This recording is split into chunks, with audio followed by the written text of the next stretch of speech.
I was a high functioning alcoholic, and this is what it looked like.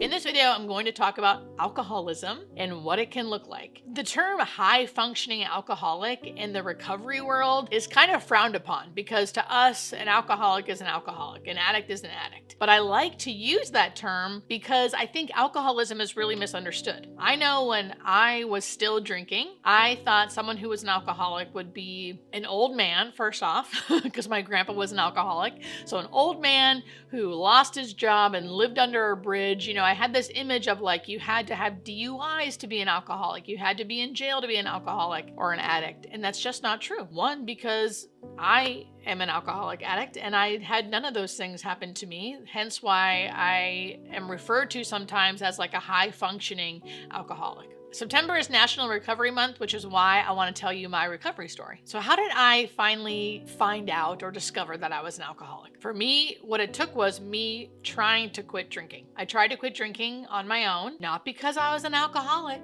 of course, because I knew alcohol was getting in the way of my life. I knew I was using it too much to cope. I knew I was too old to be living this like party lifestyle, and I wanted to change.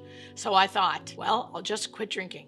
I can do it. I'll quit drinking. I'll quit using drugs. I can do it. And I did it. And that is when I started realizing I may have had a problem. So just as a little backstory, I had tried to quit drinking and control my drinking for years and years. So ever since I've been a little girl, I'd say 13, I quit drinking when I was 33. So from 13 to 33, I lived kind of this like wild party lifestyle. And I thought as long as I kept my job and as long as I still got good grades and did the things I needed to do, there must not be a problem. And that lasted for quite some time. And really, my whole life and like all of my hobbies just revolved around drinking, which again is fine if that's how you want to live. So I don't necessarily even think something is wrong with that. But what was wrong with me is that I could feel through all of those years something a little different with me every time I drank. Every time I drank, something switched in my brain where it turned into only drinking. It was only the obsession to get the next drink. So, for example, one time I went to my favorite band. I went to see their concert. And once I started drinking, because of course, why wouldn't you drink at a concert? It stopped being about my experience with my favorite band and turned into how can I get more alcohol and how quickly can I get it and where are other party favors that go along with my drinking and using while I'm at this concert. So I missed the whole entire concert. I didn't hear any of the songs because I was too obsessed with how to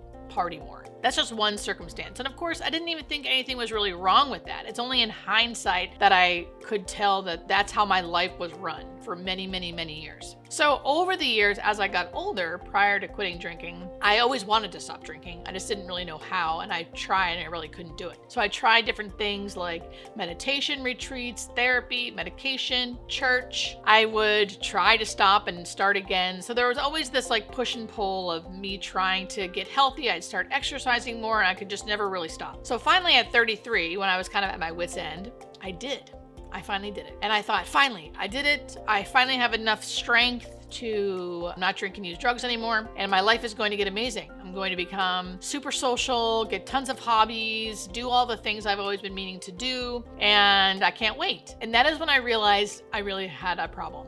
Because after 11 months of not drinking or using drugs, instead of my life going up, up, up, up, up, and getting all the things and being the person I wanted to become, it went down, down, down, down, down. And I became more isolated. I became less motivated. I was lonely and angry and irritable and tired and more depressed and more anxious. I was just really, really confused because I thought this is what I needed to do. This is what I've been meaning to do. I didn't realize how much I was using drugs and alcohol to function in my everyday life. I thought it was a hindrance, but really, it was really helping me. So I knew I couldn't not drink because I was so miserable, but I knew what drinking also was doing to me. I didn't want to keep doing that. So I felt really like at wit's end, like, what am I going to do now, right? And I was 11 months like this. I finally got to a place after 11 months of not drinking and using drugs where I felt, I wouldn't say I was completely suicidal, but it was a thought. It was like, this must feel how people feel when they want to commit suicide. Because I felt like I was truly at my wit's end. I was out of ideas. I did the thing I thought I needed to do, and now everything's worse. And luckily at this time, because I remember thinking, well, I guess I'm going to start drinking again. What's the point? What's the point if I am going to be miserable? Why would I keep doing this? But thankfully, I told a couple people about what I was feeling and how I didn't understand like what was going on with me. And they were trying to convince me to go get help. And I still said, no, I don't need help. I'm not an alcoholic. I don't need help. But I went on this hike with a random girl who I barely knew, and I overshared what was going on with me. And she was like, girl, you sound like an alcoholic. And I was initially so offended because like, who is this girl who barely knows me? And what does she mean alcoholic? Like, I know what an alcoholic is. My grandpa was an alcoholic. All of my uncles were alcoholics. And all of them were in jail and got DUIs and, lost the farm. My grandpa, they had what I thought, like they were what alcoholics were, not me. I was a nurse. I was still functioning. I never got in trouble with drinking. How could I be an alcoholic? And I said all this to her, and she was like, that's not what an alcoholic is. Like, my mom is a successful lawyer, and she's an alcoholic, and she's been in recovery for years, and she still goes to a recovery program. You go so you can get well, so you know how to live without alcohol. I still didn't really believe her. But I was so desperate at the time that I was like, well, fine. I guess I'll try anything at this moment. Like, I don't think you're really right. But if you think I should go to this 12-step program, like, I'll go. I'll try it, I guess. She was like, if anything, you can just make friends, other sober people. Just go and see what happens. So she took me to my first meeting. So she was not an alcoholic, but she did take me to my first meeting of a 12-step recovery program. That first meeting, nothing happened. I don't remember what anyone said. I just remember being like, what's going on? I'm scared. I hid in the back. I didn't say who I was. I went, and that was it. But what it did was it opened me up to go to another meeting. And for whatever reason, the next day by myself, I looked up a meeting, which was just down the street from my house. I could walk there. And this meeting was smaller. It was more intimate. So I raised my hand for whatever reason at this meeting, and I just blurted out, I'm Julie, I'm an alcoholic. I don't know, maybe not. I don't know what's wrong with me.